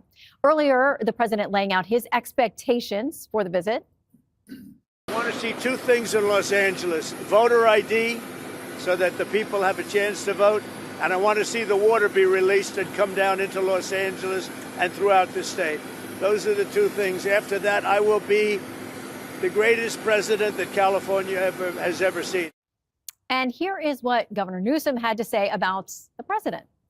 I'm grateful, though, that he took our invitation to heart, and that he will be here tomorrow. It's my understanding. I look forward to being there on the tarmac to thank the president, welcome him, and we're making sure that all the resources he needs for a successful briefing are provided to him. Okay, so my first question was, when I thought about Newsom and Bass being on the tarmac, did they not see, Judge, his conversation with the leaders at Davos? He was pretty direct about how he felt about how things were going on the stage, international stage, but he's going to be face to face with these guys in California. Oh, yeah, he's going to tell them exactly what he thinks. And, you know, I find it fascinating that Newsom is trying to be the guy in charge. You know, I'm the one who invited him. He took me up on my offer, as if the president needs to be invited anywhere. I mean, this is a clear disaster area that continues to be a disaster area. But, you know, Newsom knows that his future relies on this. And it's riding on these fires, how he handles them. I don't think he's doing so well. And I think the passage of time is only making it worse when they get back to their homes and realize they've got to start from scratch. And, you know, in his first term, President Trump told Newsom that he's got to clean up the forest. And in his first term, President Trump, who's got 50 states to worry about, is prescient enough to say, Newsom, you've got to get the water from Northern California, from the mountains, the rivers, the streams, the snow melt, and not send it out to the Pacific, but send it to Southern California. I mean, you know, this president has been so prescient about the issue of immigration and how much trouble would be in not vetting these people, having an open border. Now America's with him on that. He was prescient about this. And we're talking about, what, 8 years ago? So, you know, Newsom and Bass and all the rest of them can get out there and make like they're doing their job. They're not. But when we saw President Trump in California, he was doing what people want their president to do. They want their president to show up, to talk to ordinary people, to find out what the problem is, how we can fix it, take down the name of the insurance company that isn't giving them the money. How can they be expected to rebuild if they have no money? They can't get their hands on the FEMA money. And the president is doing this all in front of us. He's accountable. He's transparent. He's what we need. And by the way, do you remember Palestine? With all the problems in Palestine? I mean, FEMA's messed that up, too. It should go. And I guarantee you he's going to take it apart. Well, the people of that train derailment in Ohio were waiting for months and months and months. Every time it sounded like the White House was going to arrange a visit there, President Biden didn't go. Harold, President Trump, even when he wasn't president, has made a name for showing up to some of these places. He did in Georgia as well after Helene, while he was on the campaign trail. And I got to say, hearing from those people today was really heartbreaking, and it was powerful. There's no doubt. It's good to be with you this afternoon. It is, as I tried to share yesterday, President Trump is a different kind of president. There's a lack of conventionality to him. There's a lack of orthodoxy to him that is really good in some ways. And I think part of what he said today, I couldn't agree with more. I don't know if I would get rid of FEMA, but what I interpret him saying is he wants to reform FEMA. Mm-hmm. When you think about it, the whole organization, FEMA, is organized around responding to something that's gone really bad. So you would think that you would have, and I'm sure they do, but it doesn't seem like they always are prepared. You would have people who know different regions of the country, different terrains in the country, the kinds of things that could afflict different parts of the country, and they could assemble those teams locally to be able to help them better. It was heartbreaking to see months after what happened in North Carolina. I listened to some of those families who are still living day to day. Who are still living in conditions and circumstances that you wouldn't think in America we'd be living in. So I hope the president, I know sometimes he gets worked up into politics and can get a little momentum behind him and he'll say some things. But I think what he said initially about FEMA and reforming is the right thing. Where I differ with him a little bit, Shannon, is the notion of conditionality around helping Americans who happen to be in a state where the president's political party is not in charge. Can you imagine if a Democratic president went to a southern or Midwestern state after a disaster and said, look, I'm going to give you all the things you need if you change your voter laws? I get the president wanting to make recommendations about political changes, but politicians should never put their interests in front of people's interests, even if the politics in that state is to their liking or to their chagrin. We are all Americans, and those people suffering in North Carolina, again, I think it was so great we carried it like we did on this network, because I don't think people fully appreciate that they're still living that way months after all this happened. So I applaud the president in a huge way on the reforms and in the right talk about what he wants to do in making FEMA work better, but let's not condition the relief on politics. Well, Jesse, how does Newsom play this? I don't know that he has a lot of leverage in this situation, but he says he's going to show up and be there. Is it super awkward, or are these guys sort of frenemies and they work through it today? Frenemies. At first, someone said it was like he was streaking in the quad, and then he turned around and no one was following him. Right. Because the resistance armies disappeared. So now when he was inaugurated, they had the flags lowered for Carter. He raised them, and that was a big symbol that he wanted to play ball. Now, he can show up at the tarmac, and he can either be Chris Christie or Jan Brewer. Remember Brewer in Arizona with the finger point? And then there was Christie, open arms. A lot of people in his party didn't like that. He has to do something. And I disagree with Harold. You have to condition this. It's like car insurance, Harold. If you keep wrecking your vehicle, the insurance company's not just going to keep paying the claims. They're going to make you take a defensive driving course. Just like California has to do. They have to start managing their state better and do all the things Janine said. Now, I wouldn't link it to voter ID. That's what I meant. I would link it to getting prepared with your water and your reservoirs and your forest management. But by the way, Harold, aren't they still counting votes in California? And Pennsylvania. I think they're still counting votes. We've got a race call to make. Right now. But they do need to reform FEMA, and that's not a partisan issue. I agree with the you. last four FEMA heads, 2 Dems, 2 Republicans, all say it needs to be overhauled because these states aren't prepared, and then they get bad bailouts because FEMA's not prepared. So they need some sort of disaster deductible to straighten it out. Greg, I feel the Sharpie. I hear it moving fast and furious over here. I'm getting a little high off of the fumes. Oh, Tell us what you've written. Evil Shannon Bream. Just stepping back, I just feel like, are there any politicians or political parties left? Like, I feel as though Trump has flooded the zone. He's disappeared Democrats from the game board, but also any kind of like never Trumpy Republican. Do they still exist?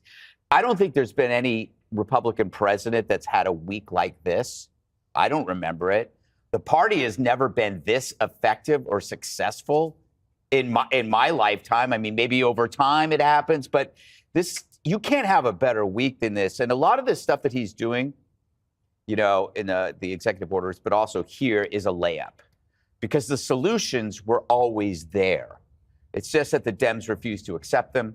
It was a failure not just of common sense, but also a failure of will. No one is having any issue with what Trump is doing. They just didn't know it wasn't being done. They didn't know what they were missing, including in disasters. This is a contrast between an actual president and a cardboard prop. Trump is aware of what's going on the ground. He actually listens to people. And if you tell him something, he's going to do something about it. For some reason, he's engaged, whether it's in crime, he'll talk to victims. With immigration, he'll talk to border agents. He talks to people in AI. He seems to get a grasp of almost every issue by talking to the people involved. But if you were in a disaster or a catastrophe, if you were a victim and you went on any network and you were pleading, it would never get to Biden.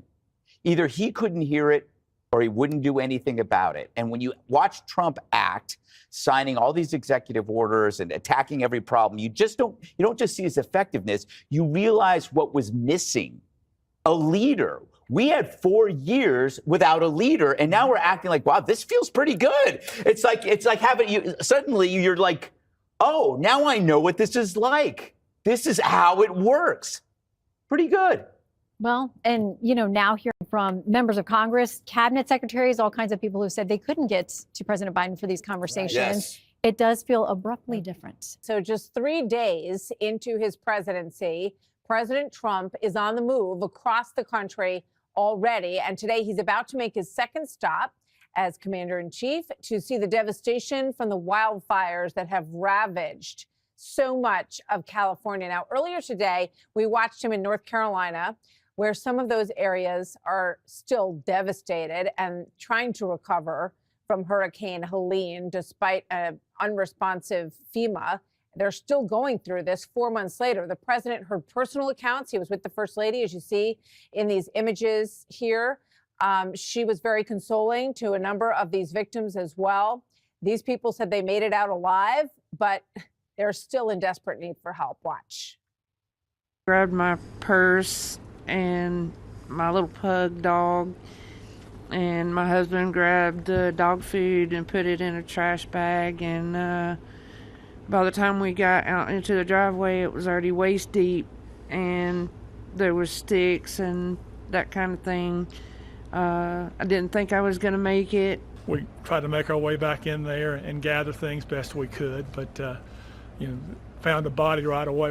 There was about 8 bodies in our area that first 2 weeks located. There were like a lot of family members there that passed away, like 11 of them, and there were people out everywhere looking for their loved ones, and there were dead bodies. My son's like, "Mom, you're going to see things you don't want to see."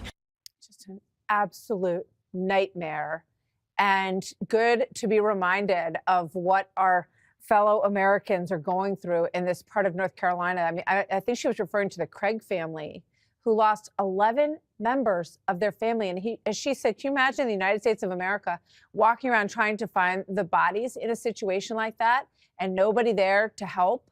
The president said that he would sign an executive order to potentially get rid of FEMA, saying maybe it's not the best way to organize these kinds of help efforts. Watch.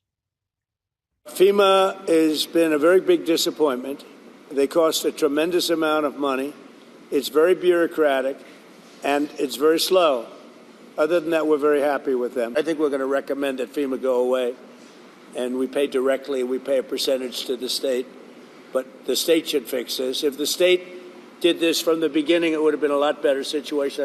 The waters got so high that it actually lifted between that and the tornado that came through, or microburst is what they've been calling them, and lifted his home and the house that I grew up in and crashed it into our barn. It took away his business. It took away all of our tools and tractors and everything needed to keep the farm going. Residents in North Carolina still suffering from Hurricane Helene. And today, President Trump was there to hear them out. The man you just heard there, Curtis A. Rife, and his wife, Amber, they join me now on The Will Cain Show. Curtis, thanks for being with us. We heard from you a little bit earlier today. Welcome to you as well, Amber. Curtis, we heard you earlier today. We're going to go visit the site, and we're going to work with probably 3 of the congressmen, Republican congressmen, who've been fantastic, whose areas have been affected. This man has only been in office for what? 5 days now, because it's 1:33 a.m. and it is the 25th of January 2025. And he's done all of this stuff. This is the greatest 100 hours in history. He already posted it. Trump. He already posted it on his Truth Social, Instagram, everywhere. The White House posted his POTUS page, posted it. You can't take it away from him. You may not agree with everything he's doing, but he's a legend. I'm sorry. You may not like it, but he's a legend, yo. And we're looking at the whole concept of FEMA. I like, frankly, the concept when North Carolina gets hit, the governor takes care of it. When Florida gets hit, the governor takes care of it, meaning the state takes care of it. To have a group of people come in from an area that don't even know where they're going in order to solve immediately a problem is something that never worked for me. But this is probably one of the best examples of it not working. And there's been some others, like in Louisiana, etc. So we're going to be doing something on FEMA that I think most people agree. I'd like to see the states take care of disasters. Let the state take care of the tornadoes and the hurricanes and all of the other things that happen. And I think you're going to find it a lot less expensive. You'll do it for less than half, and you're going to get a lot quicker response. So that seems to be the recommendation, but we'll be making that recommendation over the next couple of weeks. Dagan, I think it's important to talk about this in the context of the president's predecessor, President Joe Biden. Hurricane Helene hit. We now know more than 230 lost their lives. It took the former president 4 days to give an on-camera briefing at FEMA. It took him nearly a week to visit. And 8 days after the storm hit, I want to play a soundbite. So 8 days after the second deadliest hurricane to the U.S. mainland, and President Biden had this to say when asked about the storm that was on everyone's mind for a week. Again. And then he said, "Oh, the storm zone. I didn't know which storm you were talking about." That's not surprising. And this is political, not just at the federal level, but at the state level. And I want to remind people of Governor Roy Cooper, then the governor of North Carolina, that when the storm hit, only 410 National Guard were activated. That is 4% of North Carolina's National Guard. 6 days after the storm hit, only about 1/10 of North Carolina's National Guard was activated. And it took 6 days after Helene made landfall on October 2nd for Governor Roy Cooper to request active duty troops. 1,000 at that time, but almost a week. And even at that moment, these are facts, they were not given command and control by the governor. And so even if this falls back to the states, as President Trump talked about, the states have a better command of how these funds can be dispersed. But if you are run by someone who is incompetent, and you can look at California as well, then that does not help. And I will just leave it there, because the only reason lives were saved and not more people died in North Carolina is because of the vast private army of helicopter pilots who flew into the mountains, people I know, who were delivering aid and rescuing people day after day after day when there was no one there but private citizens and people from groups like Samaritan's Purse. And it's a disgrace to this nation that it was led by Joe Biden in that way. Emily, any moment from now, President Trump's about to meet with victims in North Carolina. And I just want to remind our viewers, these 230 people, they're not numbers, they're not statistics, they're human beings. The Craig family lost 11 family members in North Carolina. Imagine that. In a moment's time, 11 members of your family wiped away. Many people still living in tents. We have some pictures of that we'll pull up. Living in tents. Well, we already saw the North Carolina briefing with the OG. We now have seen the California briefing with the California Los Angeles mayor, Karen Bass. She got destroyed for sure, because obviously she was not ready for what Trump brought to the table. And the people want to get into their properties, but she's like, oh, it's going to take 1 week. I mean, you better sit your head out and let the people get in their property. She's talking about safety. Bunch of regulations. But adults are back in the White House. And Melania, we got to talk about Melania, yo. We gonna have to talk about Melania, yo. We gonna have to talk about Melania, yo. Yeah. That lady right there, yo. That's a trophy. That's a trophy right there. Okay. Here we go. Behold Kamala in exile. Kamala Harris. Kamala Harris, yo. She's back. Doing media runs. Check this out. Hoo-wee. The former vice president back in L.A. after getting her post-election loss blues out with some retail therapy. The New York Post caught her and Dougie on a grocery run, but tisk, Kamala, you're violating the central commandment of liberalism.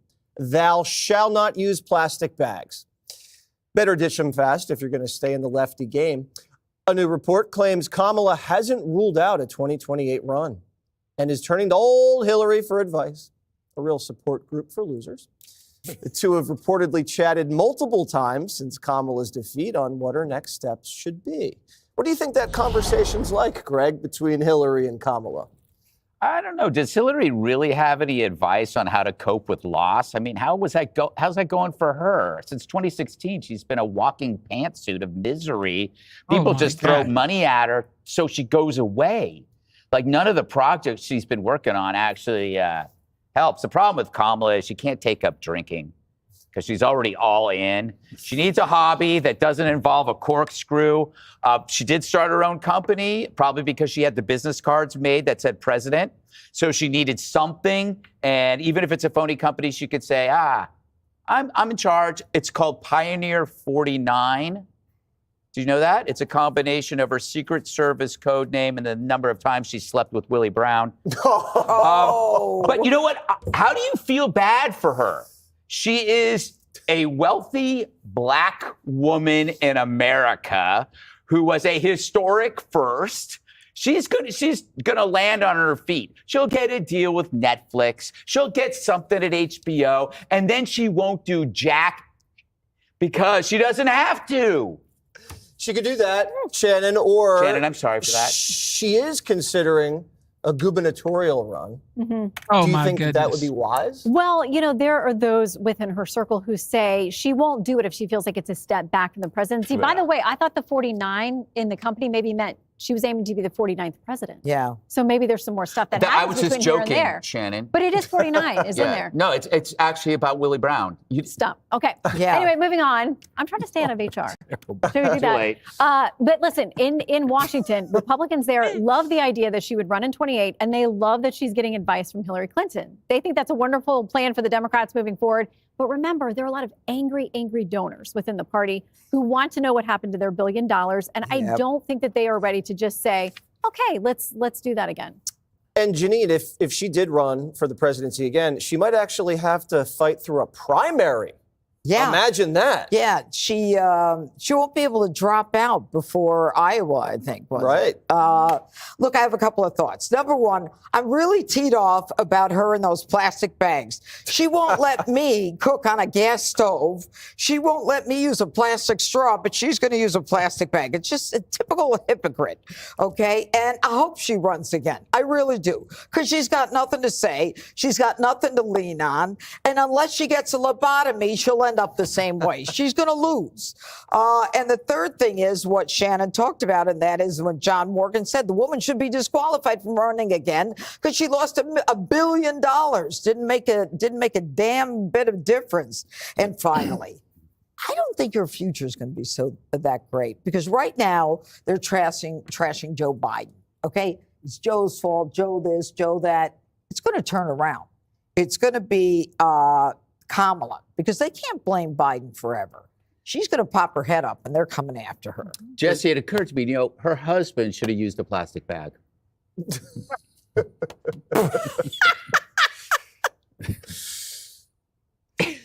Harold Ford Jr. So I think that I'm not bothered by her talking about running for office again. I think if you've been in political office or public office as long as she has, she was an attorney general, she was a U.S. senator, vice president. If you were not still interested in public service, it would seem odd to me. It would seem weird to me. Now, I don't dispute anything that's been said about the hurdles that she'll have to overcome. I hope she uses the moment as an impetus and a catalyst to understand what it means to be in a grocery store, what it means to pay for groceries, how prices are going up. I even think your point, Judge, about the plastics, maybe she has a different kind of revelation or thinking on this. I don't think you should be permanently penalized in life or politics if you change your mind about something. But she wanted me to change my way of life. I only get like a minute here. I'm only saying. I just think it's great that we challenge her on these things, because I think she should have to answer all the questions you ask, even the uncomfortable questions that you ask about why were you this way a year ago or 6 months ago, and if you've changed your mind, tell us why. Even creating the organization, I think, gives her even a greater opportunity to be able to do those things. So I wish her the best as she tries to do it. Pioneer 49. Do you know what it does? What does it do? It's to help her set up her future. That's all it is. There's nothing. We just buy a newspaper or go online, find a job. I don't know. They're asking for our email addresses. Yes. So she could ask for more money. Yeah. Are they still asking for money? All right. So whatever Kamala wants to do, it is her choice. I don't think she will become a United States president ever. I don't know how that's going to happen, especially now that Trump is the 47th president of the United States. In 2028, JD is definitely going to run to be the president of the United States, and his vice may probably be Vivek or maybe Ron DeSantis or Tulsi Gabbard. You just never know, okay? But I know JD is going to go forward, and the people are going to support JD because he is the vice to the legend, the OG, the 45th, the 47th, Donald Trump. So Trump, first of all, whoever Trump endorses for 2028 is who's gonna run. I don't know who he is going to endorse. He's probably most likely going to endorse JD Vance. We don't know for now, okay? But looking forward to it, I think is JD. But his vice may be Vivek, Tulsi, maybe RFK, or Ron DeSantis. For some reason, I just checked out Gutfeld's family, and I just seen online here that his wife is Russian. I mean, there's nothing wrong with marrying a Russian. It's just, I don't know why I'm saying that. I'm just like checking up. I'm like, oh, Gutfeld's wife is Russian. Okay. With that being said, you guys are awesome. Thank you for tuning into the live show. You know what time it is. It is your boy Genesis. I know. I got to go.